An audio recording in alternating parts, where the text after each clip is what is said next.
Hi everyone, I'm Willow Titov, and I'm the one that plays the man in green.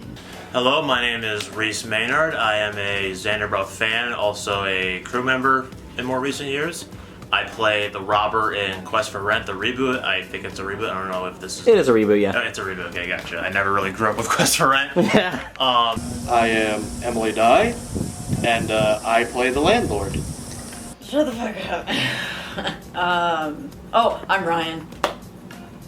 Right? Oh, hi. I didn't see you there. Hey guys, I am Will Brower, and I play the boss, and the boss, and the boss in Quest for Rent. I wanted to do it for so many years, and now that it finally happened, I'm healed. You pretty much redeemed almost all of your old projects. It's what do I have left to redeem?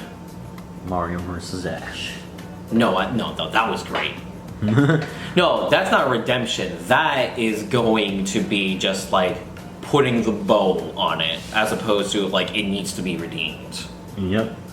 How would you say I am as a director now compared to 10 years ago? Way better now. I did take over a few scenes just to get the flow going. Just a few. But it was pretty good. Definitely more structured and definitely more... You actually edited the script, so, hey. Several times. And, Several times I edited it. yeah, it went pretty good. Like, we didn't sit around for hours waiting to shoot. It felt really good. Like, hey, the scene is this. Oh, right, action. So, it was a lot easier to shoot this time around. Way more structured and shit. Okay. So, you've been away for quite a while. Yes, I have, and for those who have been around watching us for quite a while, you may recognize me as the original one to play the man in green. In the original production. And yeah, no, I've been gone for so long. I, in a way, lived a whole nother life since I've last been with Zaandarbrow, and let me tell you, it genuinely was a journey, and I really do feel like I've almost inhabited the character that I play in that sense. Like, I really have gone on such a long journey from someone who is just trying to pay rent, just trying to get a job, just trying to struggle to get their next hit of whatever they need, to someone who has been on a very self-fulfilling and friendship-making journey that like has been spanning across space and time. I mean, the whole couch elf friend thing. I mean, that, that you think that was just the script, but it's a story for another time. But really, it really has been a long time coming, and I'm so genuinely grateful that the Zaandarbrow family has openly welcomed me back, and that we have come together to create all these great projects, and especially Quest for Rent here, as written and directed by Tio, the absolute virtuoso of film for Zaandarbrow. I think Shady's got me a little beat on that one. Shady's work is very cinematic, but Tio's work is definitely artistic in such a nice way. He really does capture a good sense of comedy as well as a nice balance of some drama, and being part of a project like that again just feels so good and genuine to be back under the wings of Brower and Tio, and to be working with them as a collective creative kind of hive mind. It's been such a great time these last few weeks. It's been wild these last 7 years. It's all been such a fantastic journey that feels like it's finally come full circle. And even though there's a book ending to that, it kind of feels like the start of a new chapter of things. And I say I'm fucking ready, you know? Yeah, no, so I played the robber, and I gotta say, it was interesting. I feel like it was a way to let off steam. I kind of took in a lot of my crackhead Pokemon trainer energy, if you remember from Pokemon Trainer Law and the Christmas special from 2022. And yeah, it was fun. Alright. So, being that this is a reboot to something you didn't grow up with, and most of the productions that you have been doing since you became a crew member of Zaandarbrow have been like things you've relatively grown up with, how does it feel to do something that's like out of that realm? It feels like it's a new experience for me, like, because typically whenever I work with Brow or Shady on something, it's something to do with something that I've grown up with the channel on, like whether it's, the NCU or Star Wars or whatever. But when it comes to Quest for Ren, like, I never saw it growing up. Like, I only saw it for the first time a few months ago. So to, like, kind of play a role that I'm not really the most familiar with, or, in a story that I'm not the most familiar with, it's a new, refreshing take on it, and honestly, it might be something that I kind of needed for a bit. Yeah. So, yeah. The Demon's Clock, you haven't really seen me fully being in the director's seat, but here for Quest for Rent, you finally got to see what I'm like in the director's seat. How would you say is the experience? It's fun. I like to throw things at you. Yeah, a lot of things have been... Yeah. The things I asked for as a director. Yeah, the things you do to be a director. Yeah. But with doing something like Quest for Rent, does it make you want to try out more things like this? Fuck yeah. Yeah. And it's easy being around you guys. Yeah. You can be yourself. It's goofy. It's fine. Yeah. With being on set, what do you think is like the overall vibe? Just keep going again. Alright. I honestly never thought I would see Willow again, so definitely filming with one of my high school friends and college friends, again after like 7 years, definitely felt more like a remake than like we were trying to do. We actually, if you see the bloopers, there's a shot of Shady playing the character, because we didn't talk to Willow yet. But having them in there, reprising the role after the trash shoot in college, was really good. It felt like an actual like reboot, so it was nice. It was definitely some therapy. So, what do you think of Quest for Rent 2, especially after having to take so many elements from Quest for Rent 2 specifically for this film? Honestly, I liked the first one. I didn't like the second or third one because it... No, it was the second. Along. The third never finished. Yeah, like, I didn't like them as much because there were scenes where it just dragged on. There was one shot that lasted for 30 minutes of just non-stop talking. One shot of just improvise. Oh, let's roll the camera. Like, okay. Like, I didn't know what to do, so it was like, what is this film? Why did we have to make sequels? So it was like that. But watching it back now, there are moments where I die laughing, like with the robber. Watching it in the reboot, I like how I have the chapters in the movie, like Chapter 1, Chapter 2, Chapter 3, like the title cards. Oh, hey, this ties into that. That was your idea. And we actually tied it in with the party scene, and this is why the robber's here, and this is why we're doing this. Back then, we didn't have the scene of why are we doing this, and just cut to that scene. So it definitely helped with editing and realizing what's going on in this movie. Right. When I came to, Full Sail, I left every single friend I had in my school years behind. Everything is fresh. I had nobody when I first came here. And that was like my first group. And to have like that first group like fall into disillusion because like communication is ass. But there was like genuine complaints back then that we needed to take the breaks that we did. But I was never a fan of like how some things went, and to finally like have like that piece together, because I have been talking to Willow for like years between, and it's just like Willow had been wanting to come back for so long too, and given the position that I was in, and I said it to Willow's face that like I am not doing this because he, being Brower, wasn't ready for it. And once Brower was ready for it, things just went through, and that's all I needed, because we just hung out and it was like nothing changed in 8 years. Doesn't feel like 8 years ago. It does not, no. I don't know, I'm just high. So what was it like to be on the set of Quest for Rent 2024 compared to your time on the unfinished Quest for Rent 3? It's a lot more organized. We've learned a lot, and we carried a lot of Myrtle. Damn it! Yeah, so it is a very much a different experience. The first one was absolutely initially Will Brower's idea. You know, he's the one that he got inspired by some other very popular YouTubers of the time. Richie. Absolutely. We love you, Rich Alvarez. Y'all really were a great inspiration. All right, continue. But yeah, Brower was the one that came up with the idea initially. He had his inspirations. For one, you absolutely are more involved as a director in the sense that you try to maintain more of a tone. You absolutely have a far more mature understanding of how to approach scenes and stuff. You know how to keep a flow.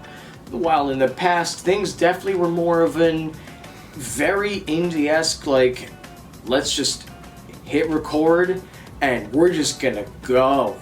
Whatever happens. What is a script? Excuse me? Who wrote what? We don't know that. It very much had like a, this is one of my first kind of projects kind of thing. Not to discredit, because it was absolutely fun, and I do genuinely find entertainment in it. But he has significantly grown as a director. He has definitely grown.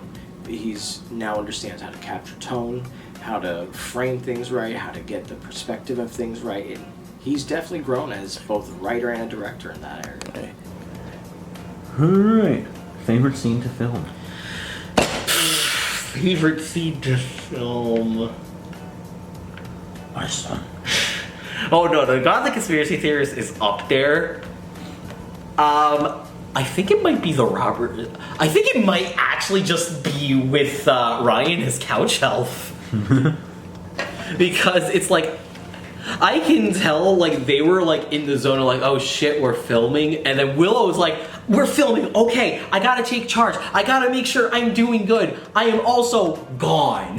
It was magical, because the best part is seeing Brower behind the camera, not knowing what the hell is going on, but in the way that it's like, I don't know what's going on, but what's happening is making me laugh. Brower had broke multiple times, and we had to keep reshooting because Brower's behind the camera laughing his ass off.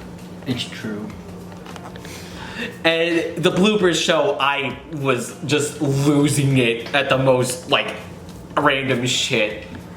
I would say in a way, a second fave is the boss interview when I'm getting fired. Simply because it's just like, it's annoying that we had to like shoot it so many fucking times. What up, motherfucker? I want a job. Not just that one, I'm talking about like the first one, but just like every interview was just great. Yeah. Favorite blooper? Jeffrey Epstein did not All we have this week. Yeah? Jeffrey Epstein did not kill himself. It's just the way I collapse. It's great. Favorite character interaction? The landlord and the Karen. Yeah. How did it feel directing Emily again as a landlord? It felt like it was a long time coming, because I know how much like Emily also wanted to like have to like make up for like how the past was, and I knew it was gonna run by fast. So to also like have like the landlord character like appear in the main film as opposed to only like appearing in the last one, which appearing in the last film as in the original trilogy is perfectly fine and all, but it was also at a time where Emily did not give a shit at all. And so Emily is just taking the energy of not giving a shit, but also putting in the effort this time. Yeah. We just finished up some scenes for bringing it back, an homage to that era of Zaandarbrow. How do we feel? It feels really good to actually not remake, but kind of reboot an old series that we used to do, and it feels really professional now with like the original cast, with all the new equipment and technology. It feels so much better than it did because we can actually see what's going on, other than nighttime shoots where it's blurry as fuck. So it's really good to get back in these shoots, in modern day. The fact that it took us 10 years to get to this point. Almost. Yeah. 10 years, Davy Jones cannot remake a movie yet. You guys know. Without Quest for Rent, there would be no Richard Johnson Dick Rod. and The man in green! Mikey. Sorry, Richard, I just wasn't doing cocaine, so I decided to do an impersonation thinking you would bring me some cocaine, but look, you did bring me any cocaine, and now... Cocaine! Oh my. It definitely feels very much like the original Quest for Rent. Like, this one's just obviously done. It's made better, like better equipment, acting, whatever. But I gotta say, like, it definitely feels like it's... There's definitely a lot of 420 energy into this, I could tell. But it feels more fleshed out, it feels more cohesive. It doesn't feel like just constant randomness all over the place, which there is at times. Yeah, no, like if I had to describe it, I would say... You're gonna hate me, Tio. It's a mixture of 420 energy and Jerry the Snowman cohesiveness. Yeah. So I've talked about, like, loosely with you, the show Channel 420 News. What you were just in is a reboot of the series where Channel 420 News basically was birthed from. Okay. If you were... Its vagina. Yeah. Oh. Fucking crazy. Just popped right now. Yeah. But with that being said, given your status as very much enjoying of the being high while on set, would you do something like Channel 420 News in a recurring role? Oh, fuck yeah, absolutely. I have dab pens on Alright. point, got a lot of wax, I can get bud, Yeah. smoke blunts, joints. We're I got legal here. everything to make It's anything legal, I happen. swear. Yeah, medical card. Yeah, let's fucking go. But yeah, but that being said, it was great being able to be, like, on set with you. I think overall it made it was very interesting acting with you in a role like this and not, you know, I'm going to kill everybody because I'm a demon. Yeah. Yeah. Yeah, that was scary, bruh. Yeah. Talking about my mom and shit. Fuck you. hey, it hasn't even released yet. I know. But- We'll get there. Yeah, eventually. But no, still, this has been a lot of fun. I hope we get to do a whole lot more going forward. Absolutely. Yeah. I'm looking forward to the 421. Yeah. So that being said, what are your final words? What do you want to leave this off on? This group is awesome, and I love getting high with them. That's Hell it. yeah. All right. Thank you, Ryan. What was your favorite bits filming Quest for Rent? Just anytime landlord talked. Or, you know, anytime somebody decided to drive their fucking golf cart in the background while we're trying to shoot, so they only pay $1,000 fucking dollars. Just, anytime I like doing the voice, you know, I don't even remember. I just remember having a lot of fun, just, kind of like being like an angry version of the, Charlie Brown, adult, basically. All right. So on that note, Quest for Rent is where Channel 420 News was birthed from. It came from a random skit called Zombie with a Brain. I'll have to show it to you before you leave. Okay. And from that, Quest for Rent was born. And Quest for Rent 3 ended up being canceled, and the decision was made, let's run with Channel 420, because at the time, it was already running because me and Brower had loved the show so much, and that one bit, that it just kept going. So, that being said, characters from Quest for Rent are canon to Channel 420. Would you play this Robert character again on Channel 420 News? Before I answer that, let me ask you a question to you. Oh boy. So the robber is canon to Smash. Yes. Let's go! But to answer your question, yeah, no, I mean, like, if you or anybody else wanted me to come back and play a role like this or something else in Quest for Rent or whatever, yeah, I'd be more than happy to. Absolutely. All right. So, last question. You've been doing a whole lot. You've, you wrote Attorney at Law, and thanks to that, I was able to come back, to which I say thank you. Thank you for letting me have that. But the energy you had playing the crackhead there, do you think it's different compared to you being your robber character? Yes and no. I would say that in terms of like being crazy, they're very similar, but they're different kinds of crazy. Like with the crackhead trainer, it's like I'm just all over the place. I don't know what the fuck I'm doing. I'm just kind of just being like it's as if I'm literally on crack. With the robber, while he's crazy, he at least has a motive to what he's doing. Like it's clear that he wants money for whatever. I feel like the robber would just be a more toned down version of the crackhead trainer if I had to really say so. Okay. So, with that being said, thank you for this interview. Is there anything you want to leave off on? I love Jerry the Snowman, by the way. So you know, since 420 is technically canon to the NCU, and so is Jerry the Snowman. We've already had this discussion. Do not spoil it on people. And I think Jerry should cross over with 420. And I think something else might happen, and something else might happen with Bobby, and Who knows? Stay tuned, it's gonna be cocaine. How was it getting to film with not just me and Brower again, but it's me, Brower, and Willow? That is surreal. I did not think that was going to happen after everything that transpired, but as you grow and learn and whatnot, you carry that forward with you, and I was happy that we were all able to carry that with us and able to come together and laugh about it, learn about it, and yeah. All right. Well, last question. What would you say to yourself back then on the set of Quest for Run 3, knowing what we know now, given how this production's been going? Be patient, learn, work on your own stuff too. Don't just be the loud critic. Anybody can be an armchair critic.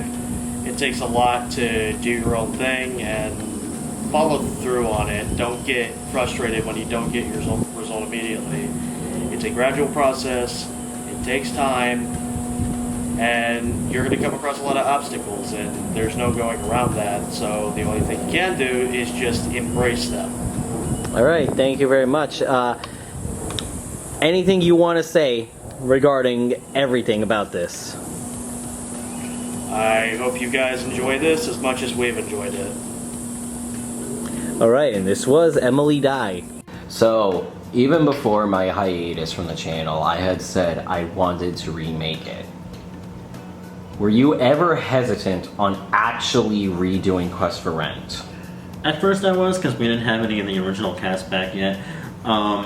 Just because it was like, it's in the past. We don't need to remake anything from that time period. We're fine with just remaking like our main films, like short comedy skits. It's there. Click on it if you want. Technically, we remade Demon's Clock in that era. And then we did that.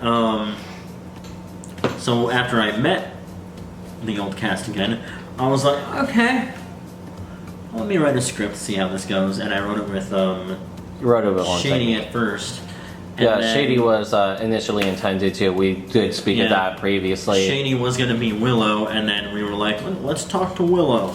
So then that happened, and I'm like, okay, after writing it, we can make this happen. We've remade so many old things from the past that I guess this, like, it's not necessary, but it can be fun, and we actually rebooted it in a way that we can watch it now without, like, totally cringing, so, hey.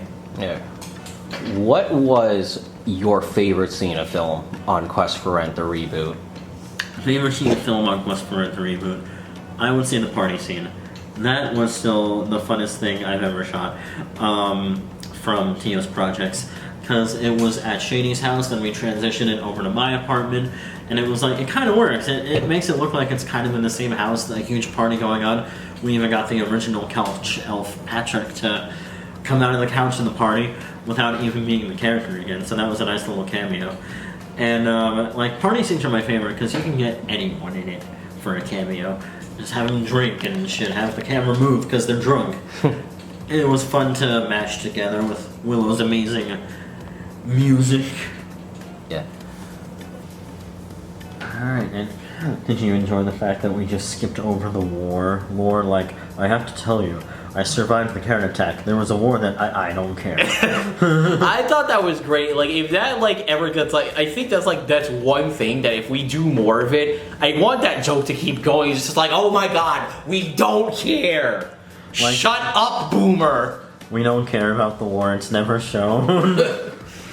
I did like that. It's like, if you go back far enough and you see like the footage from like Quest for Rent, like we were trying to genuinely hype up 3 like it was the biggest deal 5 ever. trailers. I liked the idea of the fake trailers. Like I genuinely like that idea because it's taking inspiration from like when Lilo and Stitch was trying to get its audience going, and you had Stitch in other Disney movies to hype up that movie.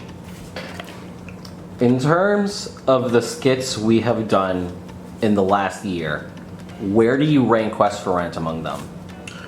Skits. I guess technically the only one we did was the mental health. Well, I mean not just me, but like even like other things. Yeah.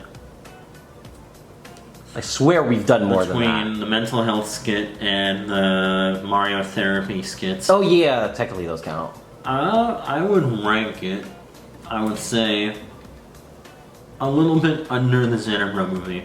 Like, it's right there. Like, Zaandarbrow movie is like peak skit comedy. Quest for Rent is like right under there with like the weed humor. Like right under there, like it's just I can watch it again and again and just not get tired from it. So okay, it has a nice flow. So that makes me ask, as somebody who you don't really partake in using it, how does the humor of Quest for Rent actually translate for somebody like you who again doesn't really partake in that? Yeah, like I've tried it in the past, and I can't. Like, I'm more of a alcohol party person. So having people tell me like, oh, do this for this scene, do this for this scene, for the weed smokers, it'll be fun. And on set, it actually turned out pretty good. Like, I love filming scenes like that, like filming a drug scene, filming a weed scene, and we actually like do the thing in the scene to make it more realistic for the movie. It was all medicinal stuff. We were legal. Yeah, like, to do it for the movie, it adds to the comedy. To have someone actually looping in the movie doing it, like, it adds to the comedy, and I like it because I'm like, oh, that's what it's actually like here, action. It's a fun time. Alright, so, with Quest for Rent, the reboot done, would you do it again? Yeah, I would. I would make a part 2, if there was a reason for it. There is a reason, technically. I would say if this was it, I would be happy with it. But if we were to do one, sure, yeah. Why not? So, let's compare productions. Quest for Rent 1 was an easy production. We did that all in like 2 hours. Mm-hmm. Quest for Rent 2 was done in 2 days. Mm-hmm. So, let me ask. You have the experience to know like how I was with Quest for Rent 3, and like even you can admit Quest for Rent 3 was better than 2 in terms of like how it was structured. Mm-hmm. How am I as a director for this project compared to when we were working on the original Quest for Rent 3? Definitely, you know what you're doing now. In terms of story structure, back then I think we just filmed individual scenes and we didn't know kind of where to like put them in the end. Like, all right, today we're doing this, this, and this, and then we would talk for like 3 hours about random shit. I do forget what we were doing. Given how the cut is, I do think back then I had an idea on where to really place things. Yeah. But rather, we had so many productions going on at the same time, it was probably easy to forget. Yeah. With like 2 days, it's a lot easier to organize character scenes and whatnot. Within a few hours, we were like, all right, now we're moving on to this scene. Okay. All right. So, yeah. So, what was your inspiration for both of the boss characters you played? Boss character number 1, easy. Michael Scott. You're hired. You're fired. Oh God, it's happening. It's happening. Get the pizza. You're gonna love this job. All right, but what about the second manager? Second manager, in this version, I guess you would say, just... I would say the pizza man from Spider-Man 2. I told you this was the last time. Get out of my restaurant. Alright. So, last question. What would you say to us when we were like 10 years ago working on it? What would you say to them now, having rebooted this? Knowing what I know now, take your time. Don't do it all in one day. It's worth it. Trust me. A lot easier. You can do it. You can do it, buddy. You can do it. Don't pressure. You can do it. Know what you're doing. Don't take long ass breaks and then forget what you're doing. Any closing statements you want to say about the movie? It's a fun ass comedy. You should watch it. Alright, thank you, Mr. Will Brower. Mm-hmm. My name is Theo, and you can go to lunalachusa.com and give my best friend money right now.